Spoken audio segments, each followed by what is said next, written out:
44일간 실종됐던 여성을 살해한 피의자 신상이 공개됐습니다. 충북에서 강력범죄 피의자 신상이 공개된 건 이번이 처음입니다.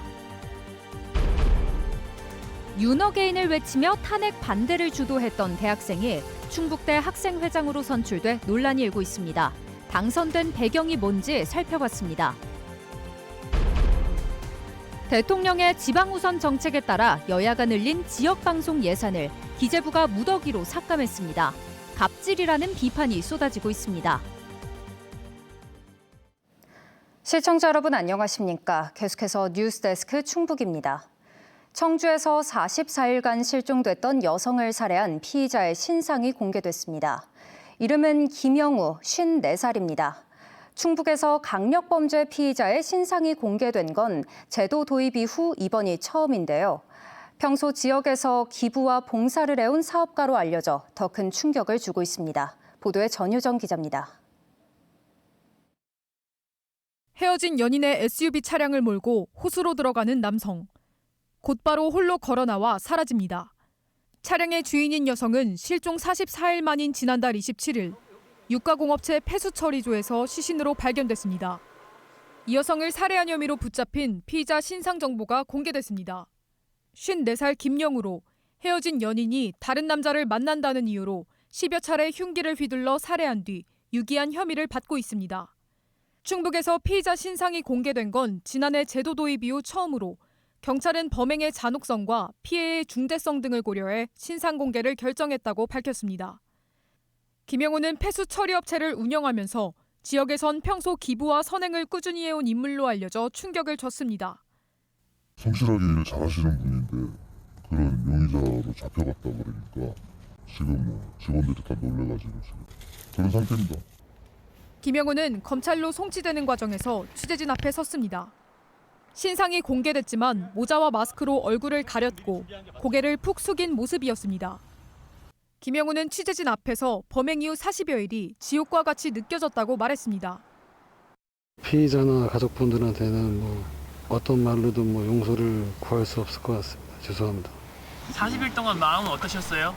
지옥가드 같았습니다. 하지만 범행 계획 여부를 묻는 취재진의 질문에는 아니다라고 짧게 답하며 우발적 범행을 주장했습니다. 경찰은 김영우가 사전에 도로 CCTV 위치를 검색하는 등 범행을 치밀하게 계획한 것으로 보고 범행 직후 벌였다는 흉기의 행방을 찾고 있습니다. MBC 뉴스 전유정입니다. 음성군 대소면 미호강에서 채취한 야생조류 분변에서 H5형 조류 인플루엔자 항원이 검출됐습니다. 방역당국은 검출 지점 반경 10km를 예찰 지역으로 설정하고 해당 지역 159농가 225만여 마리 가금류에 대해 소독을 강화하고 있습니다. 고병원성 여부는 다음 주 월요일쯤 나올 예정으로 확정될 경우 이동 제한 조치가 내려집니다. 한편 음성에서는 지난 10월에도 AI 항원이 검출됐지만 저병원성으로 판정됐습니다. 충북도와 청주시가 오송 제3생명과학 국가산업단지 내 K바이오스퀘어 조성부지 63만여 제곱미터에 대한 매매 협약을 오늘 한국토지주택공사와 체결했습니다. 두 기관은 오는 2032년까지 8년 동안 매입비 7,178억 원을 나눠서 내기로 했습니다. 김병환 충북지사는 충북도는 모든 준비를 마쳤고 이제는 정부가 답할 차례라며 정부의 과감한 투자를 거듭 촉구했습니다. K바이오스퀘어 사업은 그동안 예비 타당성 조사에 문턱을 넘지 못했으나 최근 관련 조사를 면제해주는 법 개정이 추진되고 있어 성사 여부가 주목됩니다.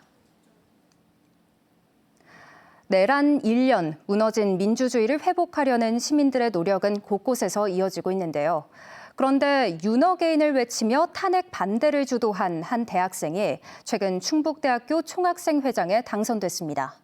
당시 충북대엔 극우 유튜버들이 학교로 몰려와 불까지 지를 정도였는데요. 이런 논란이 있는 후보가 당선된 배경은 무엇인지 김은초 기자가 취재했습니다. 지난 3월 충북대에서 열린 윤석열 전 대통령 탄핵 촉구 집회. 그런데 갑자기 극우 유튜버들이 몰려와 집회 중인 학생들을 폭행하고 지나라 장지하라 이빨들을 학생들의 현수막을 빼앗아 불까지 지릅니다. 자, 불 떼었다! 불 떼었다! 당시 충북대에선 이들 지지자들과 함께 탄핵 반대 집회를 이끌었던 재학생이 있습니다. 헌법재판소의 이제 편향성 그리고 부정선거 관련해서 사람들이 많은 의혹을 제기하고 있다고. 그런데 지난달 27일 이 학생은 충북대의 내년도 총학생회장으로 당선됐습니다. 그는 극우 유튜버와의 직접 연관성은 부인했지만 탄핵 반대 입장은 여전한지 묻자 이렇게 답했습니다. 저는 입장을 밝히는 것 자체가 어떻게 보면 너무 학교를 정쟁의 도구로서 사용하는 느낌이 강한 질문이어서 네, 사실 입장은 없다라고 말씀. 문 씨는 투표율 52.9%, 득표율은 63%로 경쟁 후보를 여유 있게 따돌렸습니다. 탄핵을 반했으니까 이 후보자를 뽑자 뭐 그런 생각을 갖고 투표를 하진 않았고 그냥 그 사람이 뭐 선거운동을 하고 그냥 공약을 보고 그런 걸 좀 중점을 보고. 12.3 내란 사태가 발생한 지 1년. 탄핵 반대를 외치며 극우 유튜버들이 재학생을 폭행했던 일은 어느새 잊히고 있습니다. 이미 했으니까 어쩔 수 없고 그 사람의 사상이니까 존중하고 이 학교에서 이제 더 나아가는 이제 탄핵 반대 어떤 그런 활동을 했던 이력이 있다는 걸 알았으면은 다른 분을 뽑지 않았을까. 학생들의 선택은 존중받아야 하지만 캠퍼스 우경화를 경계하는 목소리도 큽니다. 대학이라는 게 어떻게 보면 민주주의를 학습하는 공간이기도 하잖아요. 셀프 쿠데타를 옹호하는 그 사람에게 표를 준 사람이 그렇게 많았다라는 건 놀라운 일이죠. 이번 선거 결과에 대해 충북대 선거관리위원회에는 극우 논란을 가진 후보의 당선을 무효로 해달라는 이의 제기가 잇따르고 있습니다. MBC 뉴스 김우초입니다. 충북대학교와 한국교통대학교의 통합 신청서 제출이 사실상 무산됐습니다. 지난 이틀 동안 진행된 찬반 투표 결과 충북대는 교수와 직원, 학생 등 세 주체 모두 과반수가 반대표를 던져 통합 신청 요건을 충족하지 못했습니다. 반면 교통대는 세 주체 모두 투표 참여자의 과반수가 찬성해 대조를 이뤘습니다. 이에 따라 오는 11일로 예정된 교육부 심의 전까지 신청서 제출이 어려워진 가운데 두 대학은 향후 절차에 대해 아직 공식 입장을 내놓지 않고 있습니다. 한국교통대와 충북대 통합에 대해 충주 지역에서도 반대 목소리가 나왔습니다. 맹정섭 전 민주당 충주 지역위원장과 지역환경 시민단체는 오늘 기자회견을 열고 이번 통합은 교통대가 충북대로 사실상 흡수되는 것이라며 반대 입장을 밝혔습니다. 이들은 절차적 부당함과 지역 여론을 외면한 지역 정치권을 규탄한다며 교육부가 두 대학의 통합에 부동의해야 한다고 주장했습니다.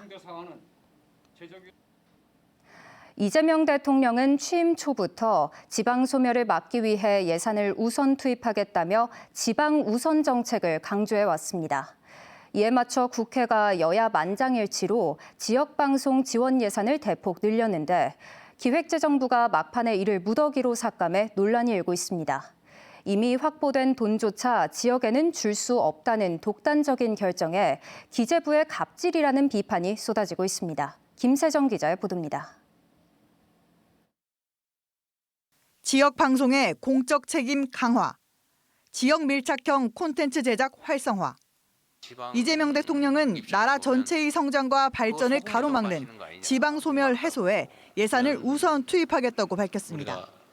정책이나 또는 예산 배분이나 이런 데 있어서 지방을 배려하는 수준을 넘어서서 이제 지역 우선 정책을 해야 비로소 약간의 균형을 회복할 수 있지 않을까 싶어요. 이재명 정부의 기조에 맞춰 국회 과학기술정보방송통신위원회는 당초 연 45억이던 지역방송 지원 예산을 207억까지 늘리는 예산안을 만장일치로 의결했습니다. 그런데 마지막 조정 과정에서 기재부가 이 가운데 150억을 특별한 사유 없이 삭감하고 유보금으로 돌렸습니다. 그 기재부가 지역 중소방송이 가지고 있는 고유의 역할, 기능 여기에 대해서 문외한이거나 또는 알면서도 의도적으로 지원하기 싫어해서 하는 어떤 기획재정부의 갑질 행위라고 볼 수 있는 거죠.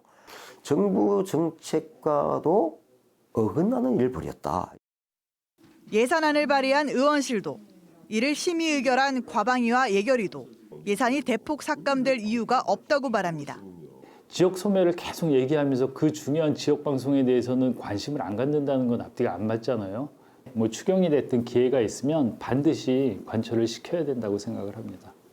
지역 방송 예산 복원을 요구하는 규탄 집회도 잇따라 예고돼 있습니다. 지역방송단체와 언론노조, 종교방송까지 나서 기재부의 노골적인 지역 무시에 반발하며 예산 복원을 요구하는 목소리를 높이고 있습니다. MBC 뉴스 김세정입니다. 노트북 살 때 성능만큼이나 중요한 게 얼마나 가볍고 배터리가 오래 가는지죠. 한국소비자원이 소비자들이 많이 쓰는 16인치 노트북들을 시험 평가해 봤더니 휴대성과 사용 시간에서 제품별로 차이가 컸습니다. 꼼꼼한 비교가 필요해 보입니다. 허질 기자의 보도입니다. 올해 출시된 16인치 디스플레이, 메모리 16GB 등을 보유한 노트북. 한국소비자원이 시험 평가한 제품별 편의성에서 차이를 보였습니다. 시험 제품 가운데 본체와 충전기를 합산한 무게는 LG전자 제품이 1.37kg으로 가장 가벼웠는데 아수스 제품은 2kg대로 가장 무거워 상대적으로 휴대성이 떨어졌습니다. 연속 사용 시간에선 휴대성과 반대 결과가 나왔습니다. 배터리를 완전 충전 후 연속으로 얼마나 사용 가능한지 측정한 시험에선 레노버 제품이 13시간 2분으로 가장 길었고 아수스 제품이 9시간 19분으로 뒤를 이은 반면 LG전자는 5시간 42분으로 가장 짧은 것으로 조사됐습니다. 엑셀 프로그램 등을 사용했을 때 얼마나 빨리 작동하는지 확인한 구동 속도는 충전기를 연결했을 때가 연결하지 않았을 때보다 빨랐습니다. 충전기를 연결했을 때 LG전자와 삼성전자 제품이 타사 제품보다 상대적으로 빨라 우수했고 충전기 미연결 시에는 전 제품 속도가 조금 떨어져 양호 수준이었습니다. 네트워크 속도는 대부분 우수했으나 애플 제품만 유일하게 보통 수준으로 나타났습니다. 네트워크 속도는 외부 전자파가 발생하지 않는 환경에서 시험용 네트워크만 연결해서 시험하였을 때 애플 제품을 제외한 나머지 제품들이 빨랐습니다. 음향 품질은 애플과 레노버, LG전자가 상대적으로 우수했고 카메라는 전 제품이 화상회의용으로도 우수한 수준이었습니다. 시험 제품들의 가격은 170만 원대에서 230만 원대까지 최대 64만 원 차이가 났습니다. 소비자원은 제품별로 충전기 용량과 연결 단자 구성 등에도 차이가 있어 제품 선택 시 가격과 성능을 평가한 비교가 필요하다고 설명했습니다. MBC 뉴스 허지입니다. 괴산에서 낮잠을 자던 어머니를 살해한 30대 남성이 구속됐습니다. 청주지방법원은 존속살해 혐의를 받는 이 남성에 대해 도주 우려가 있다며 구속영장을 발부했습니다. 이 남성은 지난 2일 괴산군의 자택에서 60대 어머니를 흉기로 살해한 혐의를 받고 있습니다. 경찰 조사에서 이 남성은 어머니가 죽더라도 신이 되살려줄 것으로 믿었다고 진술한 것으로 전해졌습니다. 청주시의 한 환경공무직이 가족 수당을 부정하게 타냈다가 자체 감사에 적발됐습니다. 이 직원은 부모와 세대가 분리돼 부양가족 요건이 안 되는데도 함께 사는 것처럼 속여 최근 2년간 수당 120만 원을 챙긴 것으로 드러났습니다. 뉴스를 마칩니다. 시청해주신 여러분 고맙습니다.